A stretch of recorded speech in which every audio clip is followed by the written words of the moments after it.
You can call me Peanut, and you're listening to my podcast, where I can confess some of my contemplations about things around us. If you found this podcast uncomfortable, just stop listening to it. Thank you. Have you ever wondered, when your existence in the world come to end, where would you go after that? Religion answers questions about what happens after death, whether through complex and varied conceptions of reincarnation in Buddhism, or through comforting beliefs that we see loved once again in heaven, as in some Christian traditions. For me, personally, when we die, we just simply disappear from this beautiful earth and we shall leave everything behind. Fortune, relationships, they become meaningless. They may be valuable to people who are still alive, but not to us. The stories we have read or been told, our memories, big and small secrets, shall join us in our eternity. As such, I feel that this recent life is the most important thing.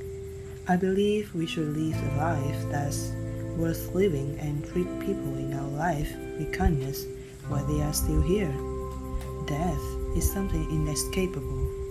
I hope that when we close our eyes, we feel grateful for existing and for being a part of this blue marble.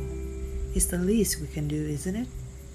The time we want to talk about this topic is after my online friend's death. Last March, I grieved for someone I had never met.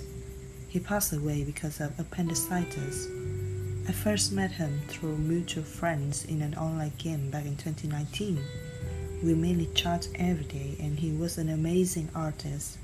We were having great fun with each other when he suddenly left me with an empty chat box and maybe with countless dreams that haven't been fulfilled. I burst into tears in the dental clinic's bathroom, crying for an excruciating fact that one of my friends has departed from this world and yet this life still absurdly goes on. A naive child shall continue to cry on the dental chairs. The sun would appear in the east when tomorrow comes and humanity shall carry on as if nothing happened. It dawns on me that we're just little dots in this galaxy, too tiny and defenseless to change anything. And I know this challenge is a pleasant acceptance from some folks, including me. How long you have been alive is not as important as how you have lived. People believe that the end of life is kind of frightening because it's a new experience and we don't know where we're going. I found this similar to when we were in our mother's womb. We had no awareness of the life to come after our birth.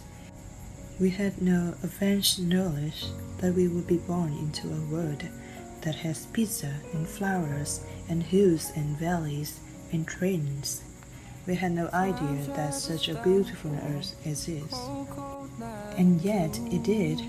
Maybe there's a more beautiful and thrilling world awaiting us after we shed our temporal wrappings, and no one knows enough to be a pessimist about it.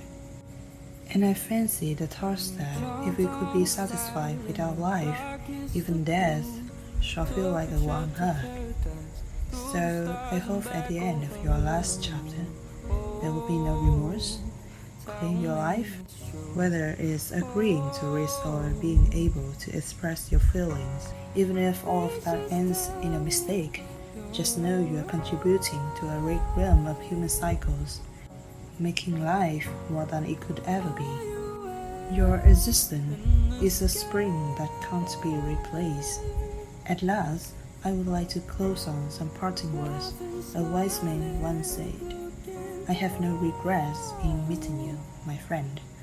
Should the day ever come that we are not together, you will continue to shine like gold in my memories. No matter what hardships and struggles we face, you shall internally be a part of my entity on earth. Whatever path you all may decide to take, I wish you all the best of luck. If it were all about to end for you tomorrow, if that meteor out there in space was headed right for us, if that drunk, didn't stop for the red light, would you have any regrets about the way it all turned out? If this was the last day on Earth, what would you do? My name is Peanut. If you ever wonder when we'll meet again, don't worry. Even if the day comes for us to go our separate ways, I'm certain I'll meet again, in some corner of the world. The fate that brings people together is not a cord easily cut.